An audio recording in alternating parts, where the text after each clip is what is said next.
চাচ্ছিস কেন? আমি তো এমনি জিজ্ঞাসা করলাম। আমরাই নিব তোর ডিম। কত টাকা দিতে হবে তোকে এই ডিমের জন্য? দাও, আমাকে 20,000 টাকা দাও। অন্য কেউ হলে আরো বেশি টাকা নিতাম। এরপর ময়ূর ময়ূরী কালুর থেকে সব ডিম কিনে নেয়।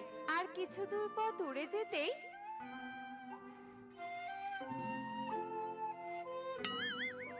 একে ময়ূর, টুনিদের বাড়িতে তো একটা ডিম পরে ভেঙে গেল, কিন্তু সোনার ডিম তো ভাঙার কথা নয়।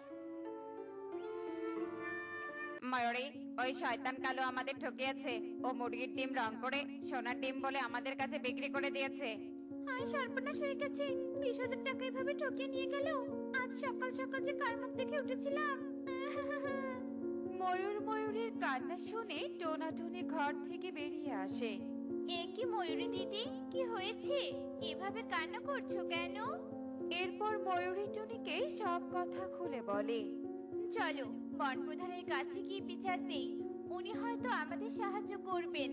আর উনি থাকতে আমাদের কোনো চিন্তা করতে হবে না।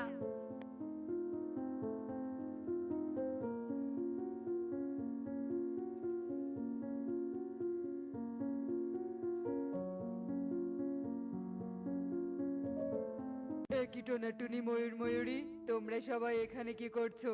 আর তোমাদের হাতে এগুলো কি? এগুলো সাধারণ মুরগির ডিম। আর কালো আমাদের সোনার ডিম বলে ঠকিয়ে 20,000 টাকা নিয়েছে। মানে কি সোনার ডিম বললো আর তোমরা নিয়ে নিলে?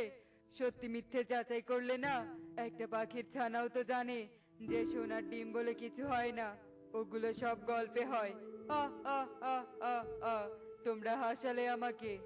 এ কি বন প্রধান, আপনি দেখছি এই বিষয়টা নিয়ে মজা করছেন। কালু সব সময় এমন করে, আর আপনি ওর বিচার করার বদলে এভাবে হাসছেন। আরে টোনা, রাগ করছো কেন? আচ্ছা যাও, আমি ওর দেখা পেলে বলবো ও যেন ময়ূর ময়ূরীর টাকা ফিরিয়ে দেয়। বন প্রধানের এমন কথা শুনে টোনাটুনি আর ময়ূর ময়ূরী সেখান থেকে চলে যায়। অন্যদিকে 17,000 টাকা। আমাদের আর কিছুদিন কোনো চিন্তা করতে হবে না। এই টাকাগুলো দিয়ে সুন্দরভাবে দিন কেটে যাবে। ভাগ্যিস ফেরার সময় বন প্রধানকে 3,000 টাকা দিয়ে এসেছি, না হলে টোনাটুনির কথা এতক্ষণে বিচার করতে চলে আসতো। এরপর কাকুলি যখন এসব কথা বলতে থাকে, তখন বানর সব কথা শুনতে পেয়ে সোজা টুনির কাছে চলে যায়।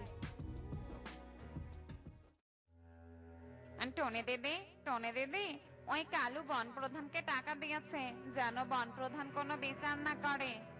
আচ্ছা, তাহলে এই ব্যাপার। এখন আর বন প্রধানের আশে থাকলে চলবে না। আমাদেরকে কিছু করতে হবে। কিন্তু কি করবে টুনি দিদি? কি করলে আমরা কালুকে শাস্তি দিতে পারবো?